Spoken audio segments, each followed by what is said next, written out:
Welcome to another video. We're back at Vantech in Oldham, which again let me use their workshop. We're going to get back on truck build. I don't know what I'm doing today. I don't know how far I'm going to get.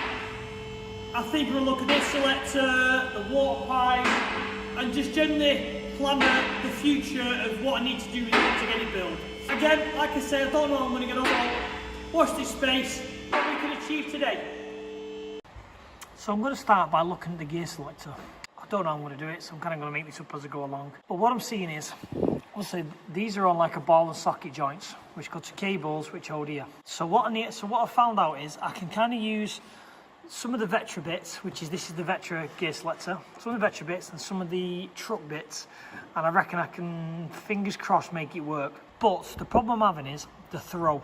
So what I'm seeing is, so you put the stick straight, from the ball to the actual holder of the cable to here is around 200mm, and on the recovery truck it's 150mm. So I'm going to start by making a little extension piece off the one in the truck, 50mm longer to hold the cable in place, and I think this cable should be right. And luckily behind the gear selector, around, let's say we use this as an example, around the cable holding area there's a big metal plate behind it, so I'll be able to weld to that metal plate to hold it.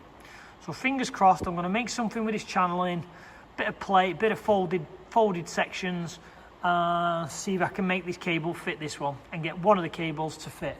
Let's have a go at that. Don't know if it's going to work, but you've got to start somewhere.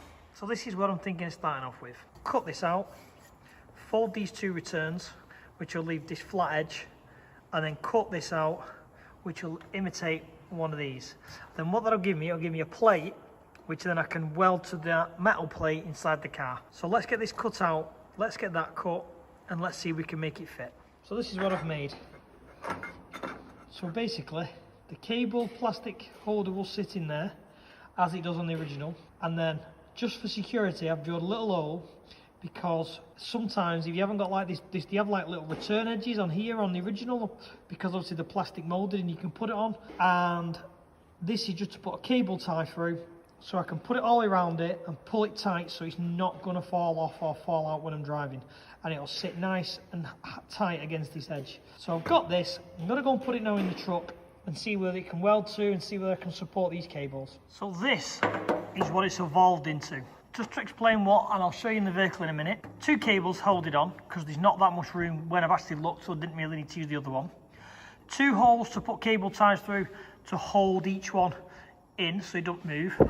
And then just a little angle bracket, just so I can weld it to that metal plate which is behind the gear selector. So let me show you that now inside the vehicle and you'll understand what I mean. So this is what I'm dealing with. If you can see there, this is all metal. And this is where that one there, and there's one on this side, is where it holds the original cables. And as I say, these are the cables off the Vetra.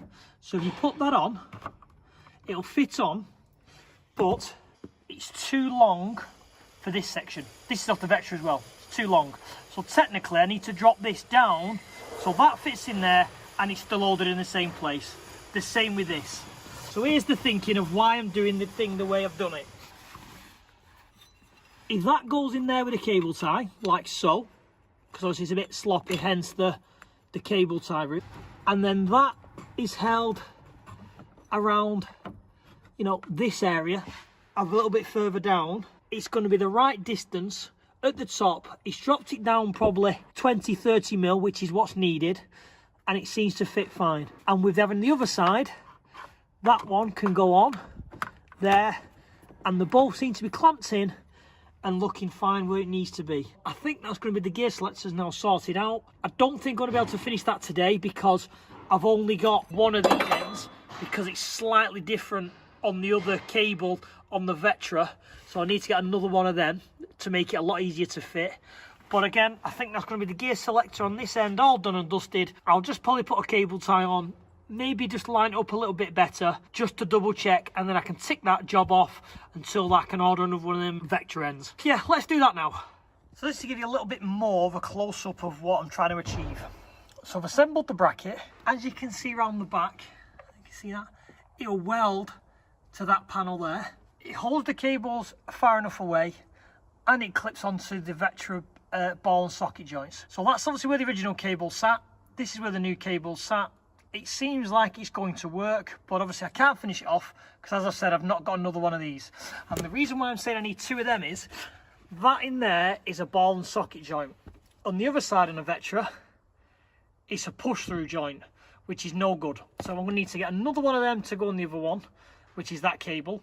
And then I can finish this off, weld it to the bulkhead, and then that should be the gear cables done and dusted for the truck. I might have to cut out a bit of the panel, but technically it'll work. That's where it's got to fit. In worst case, I can mould something around here with a 3D printer, but I'm quite happy with that.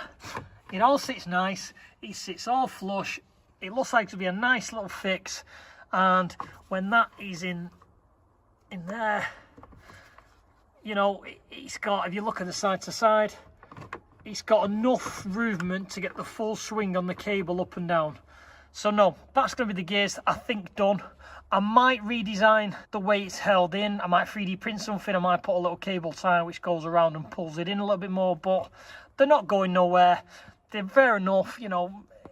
It's not the best solution, that cable tie, but it's done the job for what I need to today. We'll address it and see when it works. But that there should be the gear cables ticked off.